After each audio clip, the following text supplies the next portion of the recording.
ये लीजिए बदनाम स्पेशल चाय। नहीं मतलब ये सही है ना, पेट्रोल महंगा हो गया है, इसकी गाज सिर्फ हम ही पर गिरे और वो तुम लोगों की लाडली महारानी करिश्मा देवी वो यहाँ से बाहर कहीं चाय पीने के लिए भी जा रही हो ना तो जाएगी अपनी मोटरसाइकिल पर। वैसे बात तो सही है, ये थाने के पेट्रोल बजट को कंट्रोल में लाने के लिए मैडम से ने जो रूल्स बनाए ना उसने तो सच में बैंड बजा दी है।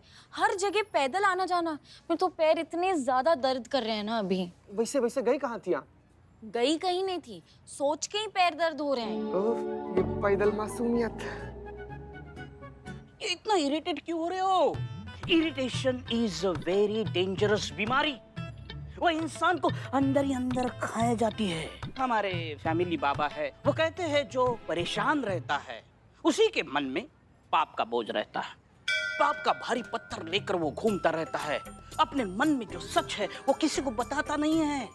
अपने पाप को, अपने बोझ को मन में मत रखो।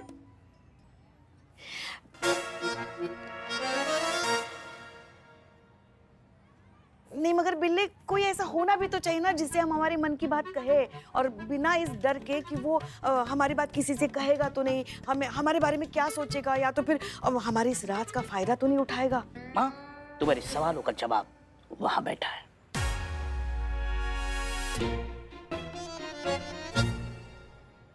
हम लल्ला के पप्पा को अपना दिल दे बैठे, उन्हें पाने की ऐसी दीवानगी छा गई ना हमारे सर पे कि क्या बताएं हम आपको। अपने प्यार को पाने के लिए हमने हमारी पक्की सहेली के बारे में इतना भला बुरा कहा, इतनी बुराई की, इतनी बुराई की, इतनी बुराई की कि एक ही घंटे में उनकी शादी कैंसिल हो गई। वैसे तो ऐसा बहुत सारा कांड किए हम जिसका बोझ अब तक हमारे मन पर है, लेकिन जो सबसे भयंकर कांड है ना कि एक बार ना नकली मेडिकल सर्टिफिकेट देकर छुट्टी लिए थे हम। पुलिस की एग्जाम में ना एक बार चीटिंग की थी मैंने, तब से लेके आज तक मेरे दिल में ऐसा बोझ बैठ गया है ना कि मैं आपको क्या ही बताऊं। देखिए, हार्डवर्क और डेडिकेशन एक तरफ है लेकिन चीटिंग भी एक तरफ है ना। बस इतना ही बोलना था, सुन ली ना आपने? सॉरी।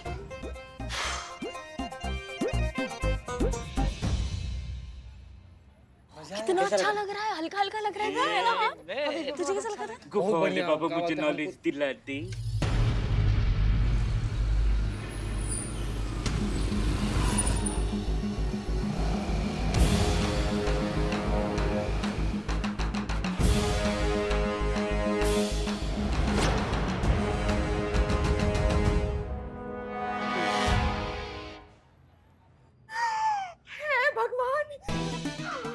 जैसे पति के कैसी हालत कर दी है, जानवरों के जैसे बांधकर किसने उस ट्रक में डाल दिया। मैं कहती हूँ मैडम जी उस कमीने को छोड़िएगा नहीं आप।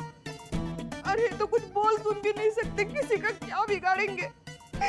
सच कहती हूँ जी, आपकी ऐसी हालत देखकर मुझे बहुत बुरा लग रहा है। सत्यानाश हो उसका, बेड़ा गर्क हो उस कमीने का। उसे हैजा लगे, कीड़े पड़े, दोजख में जाए। एक बच्चे को एक माँ ही प्यार कर सकती है ना, वो ही उसे समझ सकती है ना, बाकी कुछ नहीं समझ सकते, सब बेकार है। बिल्कुल बड़ी बहन। आपके जमाने की औरतों को यही सब गालियां आती है, हैजा खाए कीड़े पड़े। अब पब्लिक को नया मांगता है। बोलो जाओ अपनी जगह पे जाओ। आप ये मुझे सुना रही है? चोर की दाढ़ी में तिनका, जिसे जो समझना है समझे। जबान हमारे पास भी है, जवाब हम भी दे सकते हैं। अरे तो मैं क्या चुप बैठूंगी? मैं भी बोलूंगी। देखिए आप अपनी हाथ में रहिए, वरना हम। अरे वरना क्या कर लोगी तुम? हाथ लगाकर दिखाओ।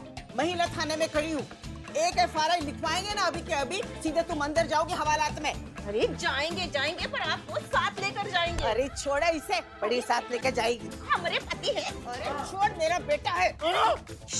ओह माय गॉड, एकदम कॉपी पेस्ट। जालिम सास बेचारी बहू, जालिम बहू बेचारी सास। क्या बोले? बेचारी बहू सास जालिम जमाना।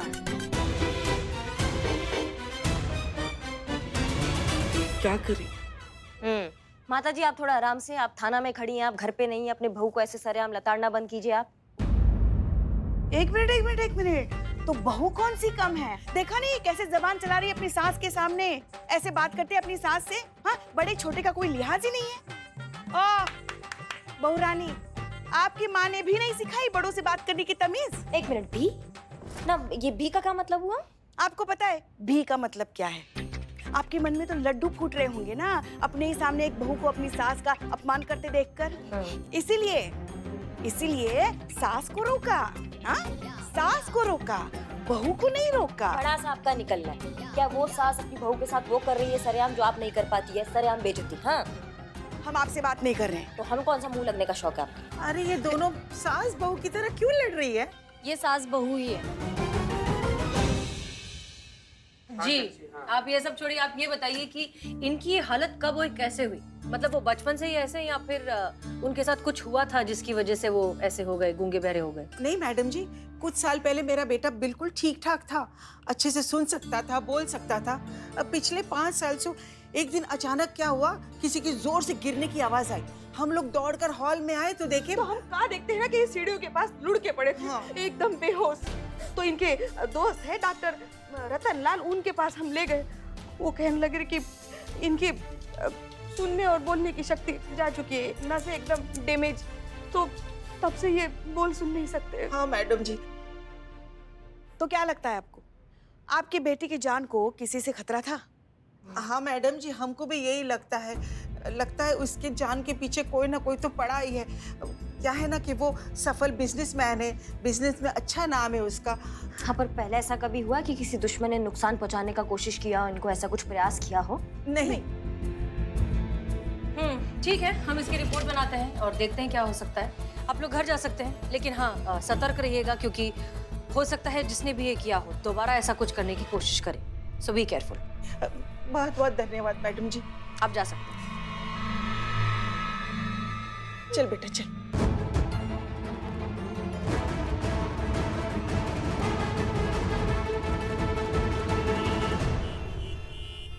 ये टेम्पो आपका है? बस जी, आप ही का है? नहीं, मेरा नहीं है। नहीं समझी मैडम, नहीं, वो आप ही का है। ऐसा हम कहते हैं, है तो हमारा ही, लेकिन हम कहते हैं आप ही का है। क्या क्या क्या क्या कर रहे हो यार? मतलब सीधा बात को जलेबी की तरह घुमा घुमा कर बताने का क्या जरूरत है? सीधा सीधा क्यों नहीं बोल देते कि टेम्पो तुम्हारा है? आपके टेम्पो में एक आदमी बंधा पड़ा था, क्या आप जानते थे? क्या बात कर रही है मैडम? अगर हमको पता होता तो हम उससे भाड़ा नहीं लेते। वो हमें बाद में पता चला, पुलिस से। अच्छा, तो आप अपना टेम्पो यहाँ छोड़कर आप कहीं गए थे? मैडम जी, पेट्रोल की कीमत तो आपको पता है। अब पेट्रोल महंगा है तो धंधा बंद पड़ा है, इसलिए कई दिनों से हमारा ये टेम्पो यहीं खड़ा है। अब खाली टेम्पो में कौन चढ़ा कौन उतरा, ये हम कैसे बता सकते हैं?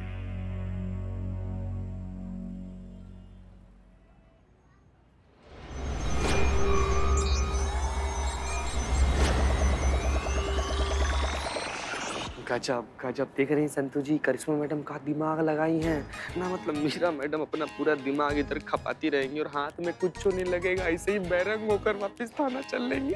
करिश्मा मैडम कहाँ है?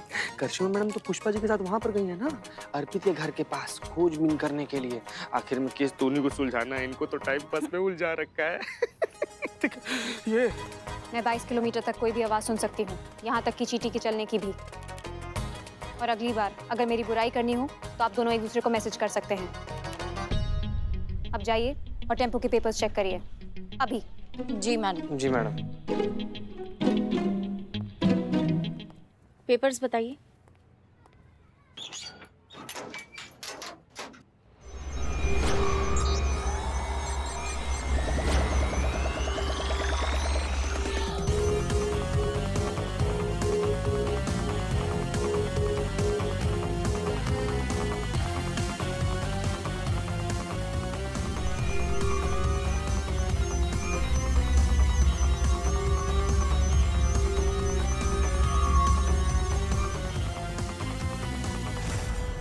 टेम्पो में डालने वालों का पता चल गया है मैडम सर। क्या? यस मैडम सर, अर्पित को किडनैप करके टेम्पो में डालने वाले और कोई नहीं बल्कि सुनैना और निरुपमा ही थे, यानी कि अर्पित की माँ और उसकी वाइफ। और मैं ये बात प्रूफ के साथ प्रूव कर सकती हूँ। एक मिनट, अर्पित की माँ और उसकी बीवी ने ही उसे किडनैप किया है? Yes madam sir. तुमने कहा तुम्हारे पास प्रूफ है, राइट? पूरी बात बताओ। यस मैडम सर, मैंने क्राइम सीन को इन्वेस्टिगेट किया और टेम्पो की बारीकी से तलाशी लेने पर अर्पित को बांधी गई रस्सी पर एक बाल मिला। एक बाल वहाँ क्या कर रहा था? एक बाल। ये बाल। Sorry, continue. ये उन्हीं बालों में से एक है जो टेम्पो के आसपास मिले। जब सीसीटीवी फुटेज को स्कैन किया तो ये बात कंफर्म हो गई कि ये काम निरुपमा और सुनैना ने ही किया है। कैसे? मैंने सीसीटीवी फुटेज को अपने सिस्टम में स्टोर किया है, आपको दिखाती हूँ।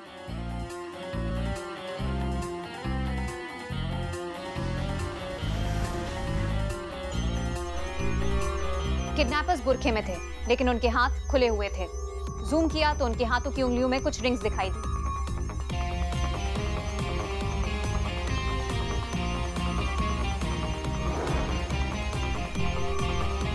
फिर मैंने सुनैना और निरुपमा के सोशल मीडिया अकाउंट स्कैन किए। वहां पे भी उनकी अपलोडेड पिक्चर्स में उनके हाथों की उंगलियों में यही रिंग्स दिखाई दी।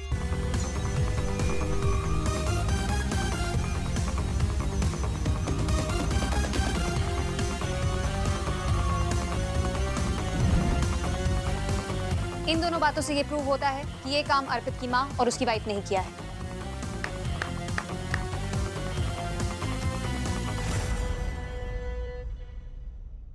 हे भगवान, कैसा घोर कलयुग आया है। मतलब माँ और पत्नी खुद दोनों ने मिलकर घर के बेटे को किडनैप किया, उसके हाथ पैर बांधकर उसको टेम्पो में डाल दिया। मगर क्यों, किस लिए? सास बहू ऐसे प्रजाति का नाम ही है जो कभी भी कुछ भी कर सकता है। पर सास बहू तो करिश्मा मैडम और पुष्पा जी भी तो है। हाँ, तो इन लोग का भी क्या भरोसा। नहीं नहीं, हम हमारे लल्ला के साथ कभी भी ऐसा नहीं कर सकते। तो हम आपके लल्ला के साथ ऐसा कर सकते हैं? हाँ चीते, हम अपने पतिदेव के साथ ऐसा कर देंगे, उनका हाथ बांध के उनको टेम्पो में डाल देंगे। तुम्हारा ये कहने का मतलब है? तेरे कहने का ये मतलब है चीते? हाँ वही मतलब है। उसको नहीं, मैडम हम अपने पुरखों का कसम खा के, ऐसा मतलब नहीं था हमारा। Anyways, good job Meera. Thank you madam sir. I hope इस बार मेरी रेटिंग इंक्रीज होगी। श्योर। इसको रेटिंग पड़ी है। हम तुमको रेटिंग देने वाले हैं, तो जितना मस्का मारना है ना तुमको, वो यहाँ हमको मारो। वहां मारने से तुम्हारा दाल नहीं गलने वाला, समझो हमारी बात को। तुम्हारा लक्ष्य है एक्सीलेंट रेटिंग पाना, जो तुमको हम देंगे, हम। ओके मैडम, पर एक्सीलेंट रेटिंग कैसे पा सकते हैं? उसके लिए तुम्हें एक अच्छा मशीन बनना पड़ेगा। अच्छा मशीन बनने का मतलब है कि सारे एविडेंस इकट्ठे करके अपने सीनियर के पास लाने पड़ेंगे। हाँ, फिर उस पर हमें विचार करना होगा, हमारा राय लेना होगा, समझ रही हो? उसके बाद सीनियर के निर्देश पे तुम्हें कदम से कदम मिलाकर चलना होगा। मतलब हर कदम का हिसाब तुम्हें हमको देना पड़ेगा, ना कि खुद सारा एविडेंस इकट्ठा करके तुम जाके मुजरिम के पास पहुंच के केस सॉल्व कर दो अपने आप ही। पहले हमारे पास आओ। यस मैडम, समझ रही हूँ। हर कदम का हिसाब आपको देकर ही आगे बढ़ना है। बहुत बढ़िया। पुष्पा जी। जी मैडम सर। अर्पित की माँ और बीवी को कल ही थाने बुलाइए, पता तो चले उनके दिमाग में चल क्या रहा है। जी मैडम सर। आइए आपको कुछ खिलाते हैं। मैडम, हमने लेफ्ट की तरफ 30 डिग्री एंगल में अपनी टेबल की तरफ कदम बढ़ाया है। इसके बाद हम अपनी टेबल की तरफ जाएंगे और आगे की रिपोर्ट आपको वहीं पे जाके देंगे। अमोर मीरा, ओ रट्टू तोता, ये हिसाब का मतलब होता है कि केस से संबंधित हिसाब देना है। चलने फिरने का हिसाब, चलने फिरने का हिसाब नहीं देना मीरा, का समझी? समझ गए मैडम, केस का हिसाब देना है, चलने का नहीं। बहुत बढ़िया, अब जाओ। ये फ्यूचर है हमारा। यही मेरा फ्यूचर है। बाप, खुद का दिमाग चलता नहीं है, आ गए हमारे थाने में। क्या निर्माण करेंगे हमारे देश का? ये हमें संसार निर्माण करना है, दिमाग चलाने वाले कहाँ चाहिए हमें मीरा जी। तो हम अच्छे से जानते हैं कि आप दोनों ने ही मिलकर अपने पति और अपने बेटे को किडनैप किया है, इसलिए झूठ बोलने की कोशिश मत करिए। संतोष शर्मा,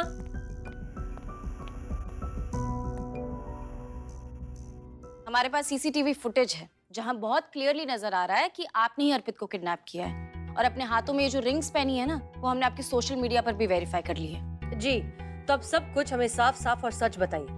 ऐसा क्या हो गया जो आपने अपने पति, अपने बेटे के साथ ऐसा किया? सड़क किनारे उसे बांध कर एक टेम्पो में छोड़ दिया। बताओ बहू, बताओ इनको कि अर्पित ने क्या किया, बताओ। आप तो माँ है ना, आप बताइए। अच्छा, जब तुम इसको मेरे खिलाफ भड़काती हो तब तुम ये भूल जाती हो कि मैं उसकी माँ हूँ। आप उन्हें फोन पे मैसेज कर करके जो उनके कान भरती है तब, और तब याद नहीं रहता जब मेरे घर वालों को आप उलाहनाएं देती है, बातें सुनाती है, उन्हें बद्दुआएं देती है। अरे बद्दुआ तो मेरे बेटे को लगी है, उसे तुम जैसे बीवी जो मिली है। अरे वाह, तो मेरे भूल गए जो मुझे ऐसी खुद की झगड़ालू फ्रस्ट्रेटेड सास मिली है। अरे बकवास बंद करो, नहीं तो थप्पड़ लगा दूंगी। यहाँ लगाइए ना। अरे इसी थाने में ऐसी रपट लिखाएंगे, सीधा अंदर जाएगी आप। हम आप भाग। नहीं। चुप। और आप दोनों सुन लो हमारी बात को। अगर 2 शब्द और निकले ना मुंह से, वो हाल करेंगे कि खुद का जवाब सुनने के लिए आप तरस जाएंगी। समझ रही हमारी बात को? जी, तो बताइए। मैडम जी, ये सब कुछ हमने अर्पित जी का झूठ सबके सामने लाने के लिए किया। मैडम जी, हमको पूरा शक है कि अर्पित है ना, गूंगा बहरा बिल्कुल नहीं है। वो गूंगा बहरा होने का नाटक कर रहा है। हमने इस बात का पता लगाने की बहुत कोशिश की। हमने तो वो नकली सांप तक छोड़ा, उनके कानों के पास भोपू बजाया, पटाखे फोड़े, उनकी इंसल्ट भी की, गुस्सा दिलाया, पर सब फेल। अर्पित जी बहुत चालाक है, वो हमारे झांसे में नहीं आए। हमने इस बार फैसला किया है कि अर्पित को ऐसी सिचुएशन में डालेंगे कि वो मजबूर होकर अपना सच बोल ही दे। और इसीलिए हमने वो प्लान किया, उनका किडनैप करके हाथ पांव बांध के उनको उस टेम्पो में डाल दिया। हमें लगा मदद के लिए चिल्लाएंगे तो उनका सारा झूठ सामने आ जाएगा और सबको पता चल जाएगा कि वो गूंगे बहरे नहीं है। और उल्टा हो गया और आप लोग ही पकड़े गए। हाँ, तो इसका मतलब है कि अर्पित है, जो वो बोल सकता है वो सुन सकता है मैडम से, क्योंकि टेम्पो में अर्पित के अलावा और कोई नहीं था। तो बचाव बचाव को जो आवाज आ रहा था वो फिर अर्पित का ही था।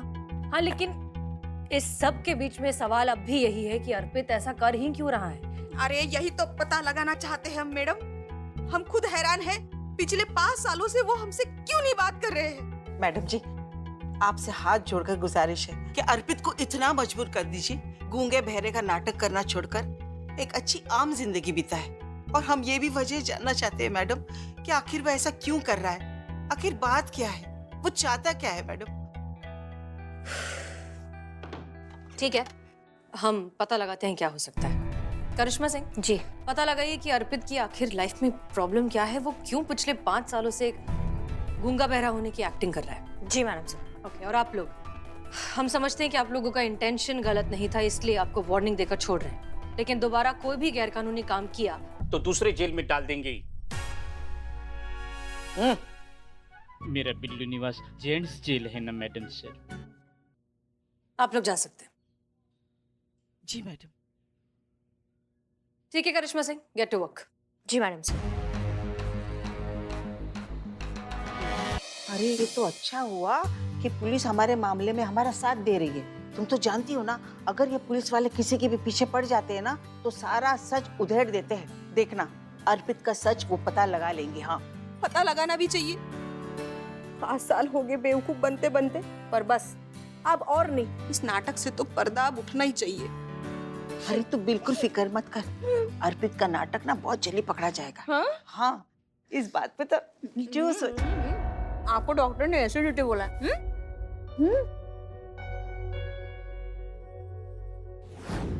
मीरा जी, हेलो, आपके आसपास कोई है? हाँ, कौन बोल रहा है? वो भी बता दूंगा, पहले मेरे सवाल का जवाब दीजिए। कांस्टेबल संतोष शर्मा और चिता चतुर्वेदी है आपके साथ? हाँ है। उन दोनों को साथ में लीजिए और साइड में आइए। अम्मा, हम क्यों आए साइड में, और हम क्यों सुने तुम्हारी बात? आपकी सहेली कैसी है पुष्पा जी? मैं अनुराधा जी की बात कर रहा हूँ। सोच रहा हूँ उनको फोन करके बता दूं कि आपने क्या क्या किया उनके साथ। देखिए, भला इसी में है कि जैसा मैं कह रहा हूँ वैसा कीजिए। हाँ हाँ ठीक है, एक मिनट। संतु, चीते, जरा यहाँ आओ। अब पुष्पा जी, किसका फोन है? अरे बताते हैं हम, आओ तो सही यहाँ। क्या हुआ पुष्पा जी? तुम बैठो। आपको बोला क्या बिल्लू जी? बैठ बैठ बैठ। नहीं, कुछ समस्या हो तो मैं समाधान निकालता हूँ। हाँ पुष्पा जी बोलो। बताते। अच्छा बताओ, तुम हो कौन और हमारी सहेली अनुराधा के बारे में कैसे जानते हो? अर्पित बोल रहा हूँ पुष्पा जी। कौन अर्पित? अरे वही अर्पित जो सुन नहीं सकता, बोल नहीं सकता, सुनैना का पति, निरुपमा का बेटा अर्पित। याद आया? क्या? जी हाँ, भगवान की कृपा से मैं बोल भी सकता हूँ और सब कुछ सुन भी सकता हूँ। जैसा कि आप तीनों को पता ही है कि मुझे आप तीनों के बारे में क्या क्या पता है। तो अगर वो राज में दुनिया के सामने ला दूं तो आप तीनों तो किसी को मुंह दिखाने के लायक बचेंगे नहीं। तो अब क्या क्या क्या आप क्या? अब आप लोगों को वही करना होगा जो मैं कहूँगा। मतलब क्या करना होगा? अरे मेरी पत्नी सुनैना और मेरी माँ निरुपमा हसीना मैडम से मिलकर आई हैं और उन्होंने ये साबित करने की तैयारियां शुरू कर दी हैं कि मैं गूंगा बहरा हूँ नहीं, बल्कि गूंगा बहरा होने का नाटक कर रहा हूँ। अब मेरा ये राज दुनिया के सामने आ गया तो मेरी बहुत बदनामी हो जाएगी। मैं किसी को मुंह दिखाने के लायक नहीं बचूंगा। देखिए, मैं किसी को नुकसान पहुंचाने की मंशा से ये नाटक नहीं कर रहा हूँ। ये मेरा बेहद ही निजी मामला है और इससे किसी का कोई लेना देना नहीं है। तो अब आप लोग बस ये राज खुलने से बचाइए। कुछ भी कीजिए लेकिन अपने थाने को इस मामले से दूर रखिए। और एक बात याद रखिए, अगर मेरा राज खुला ना तो सबके राज खुलेंगे।